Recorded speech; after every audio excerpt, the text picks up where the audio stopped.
Hi, this is Rich and Chris from Retro Sanctuary, and today we're going to attempt to complete the Lucky Dime Caper for the Sega Master System. Now, this was a fairly late game in the system's lifespan. It came out in 1991, and it's actually an exclusive to Europe and Brazil as well, so this game never came out in America or Japan. The system was pretty much dead in those territories by this stage, whilst it was still going strong in Europe. So you haven't played the game? No, I didn't own a Master System when I was growing up, so it was Mega Drive mainly, so I haven't really played any Master System games really. Yeah. So you ready to try it out then? Yeah, let's give it a go. Yeah. So yeah, it's another Disney game, another platformer. This one's quite a challenging one though, which puts it apart from some of the others. It's a hop and bop game, so you can jump on the enemy's head. You've also got a weapon, which is either a hammer, or if you collect it you get like a frisbee as well. Now the game gives you 2 hit points, but the first time you take a hit you lose your weapon. These stars here, they increase the speed of your weapon, and you can get 4 of them. There's the frisbee move here. Now I'll get it just to show you what it's like, but I'm not actually keen on the frisbee at all because it's a bit too slow. Even when you get a lot of these stars, it's still quite slow. But it has got range. Yeah.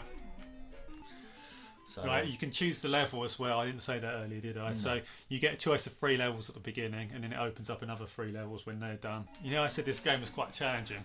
Yeah. On the other hand, though, it's actually unlimited continues, so we will get through it. It won't be a problem there, thankfully. It just sometimes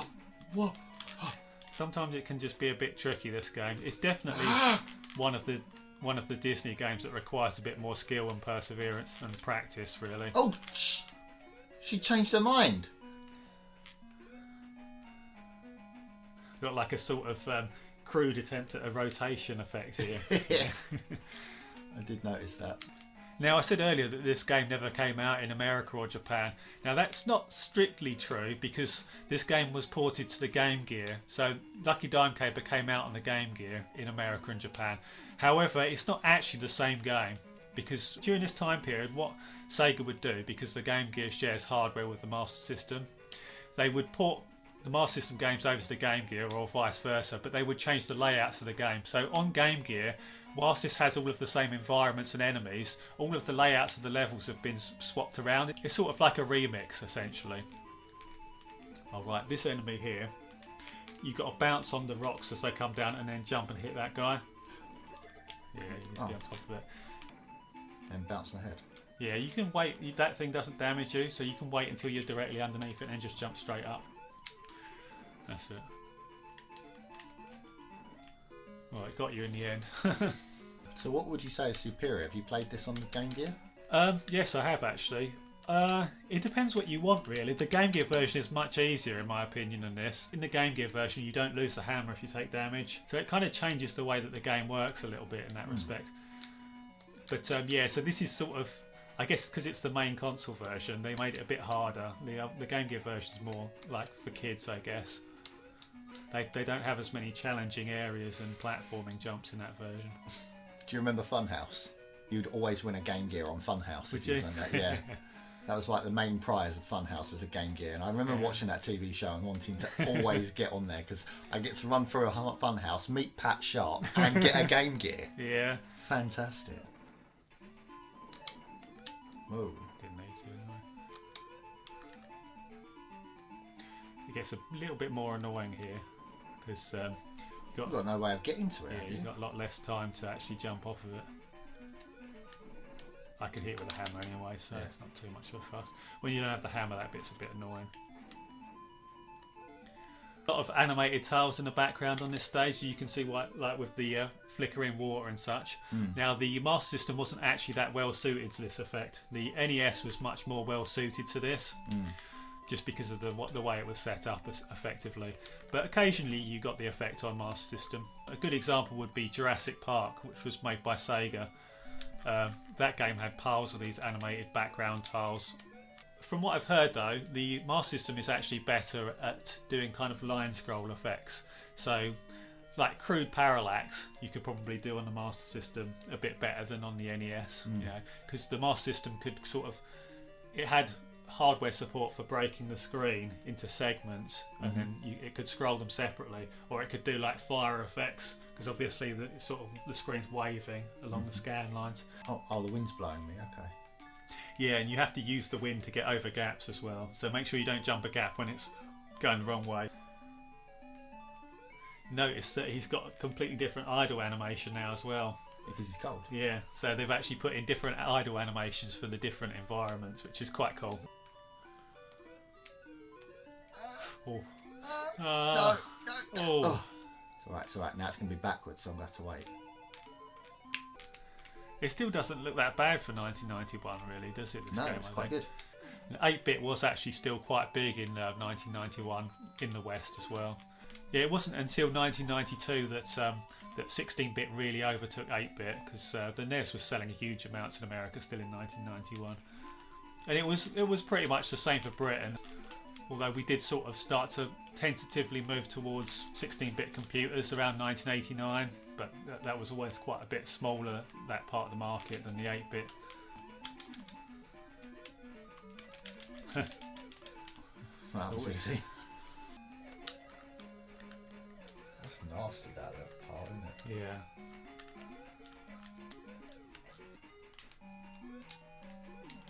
Freak. Oh, hold on, the ceiling's coming down. Yeah. Oh, you didn't pick that up. You didn't pick that up either. You don't need that one.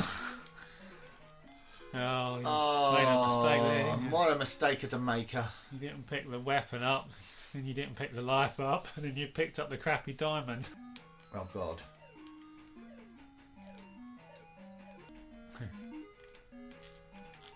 You just got to go back to that other door now. Oh, really? Run. Run and jump. Run and jump. Sod off scorpions. What door? Okay, maybe not. What door, Rich? Go back in. Fucking liar. Final What's level. that hat? It's been a long time since I played this last level. I have completed the game before, but it was over a decade ago.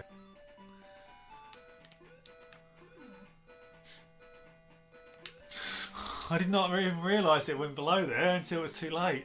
Nope, nor did I. Oh dear. Shit. Ha, screw you, prick. Ha! Screw you, prick. Wait for it to drop. I vaguely remember this level now. It's horrible, this bit, I think. Okay. Let's just do this first time. Come on. That's horrific. Oh. I never hit that. I never hit that. I swear to Almighty Jeebus. It's crashed. No, it hasn't.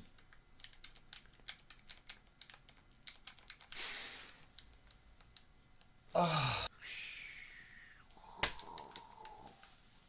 So we just say, right, we couldn't complete it, and we'll do a review.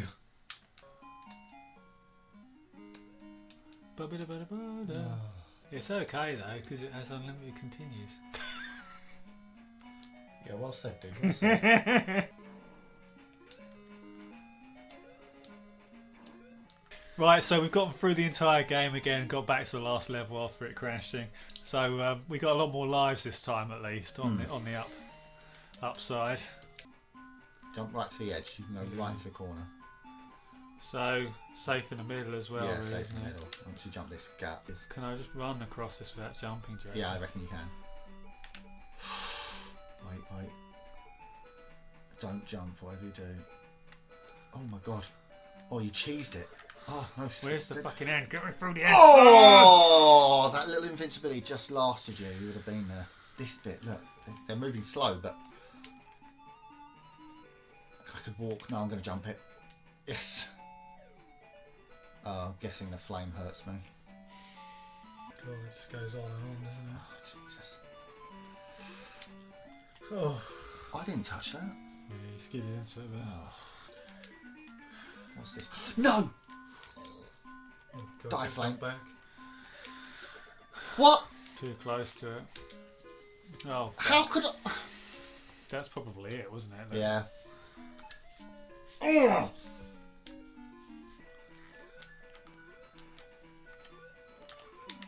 life. Nice.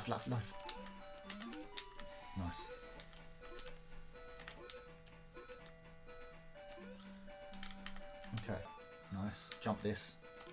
Nice. It's going to drop fast. This bit's a bit horrible, isn't it? Yep. Careful. That's it. That. Drop off, drop off, drop off. Then it's going to drop off, but you just walk off, walk off, walk off. Nice. You can jump it now.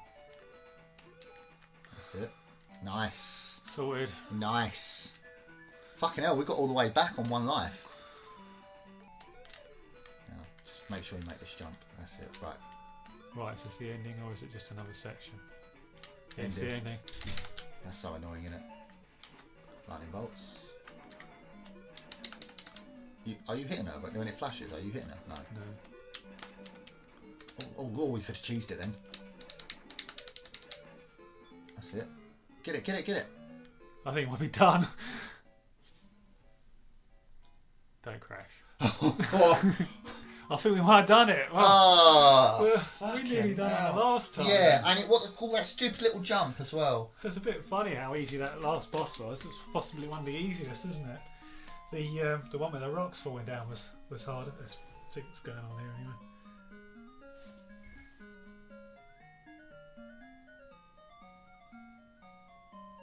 He's going to give him a Glaswegian kiss. He scammed him. So what did you think of the game, Rich? I think it's a pretty good late Master System game. I think it's a reasonable length and it holds its own pretty well, even against some of the early 16-bit games. I mean, obviously, things like Super Mario World still look better than this, but it still looks pretty decent, I think. And the animation, we noted, that was quite notable, wasn't it? Mm-hmm. Animation was good, and it was a variety of different frames depending on which environments you were in and such. Yeah. It was quite nice. It had between level sections. It had some presentation there as well. So, how do you feel about it? Especially in comparison to, let's say, DuckTales, because that came out a couple of years earlier than this, didn't it? Yeah, I think it is an improvement on DuckTales. Yeah. Definitely. Graphically. Yeah, definitely. Game-wise, I think it's doing about twice the number of colours of DuckTales. Yeah, I did actually check. It's very rich. And you can see a lot more shading on the sprites, of course, which is normal for Master System games. It's longer than DuckTales, I think, as well. You've got good some game big levels. Actually, because you've got 7 levels in total, haven't you? Yeah. And they progressively get longer. Yeah, the first 3 levels are definitely about half the size of the next 3 levels. Having said that, though, the boss fights, I believe, progressively get easier. Yeah, that final boss was a bit crazy. The final boss was dirtily easy. Nothing to it. The first 3 bosses are probably the hardest bosses in the game. Yep.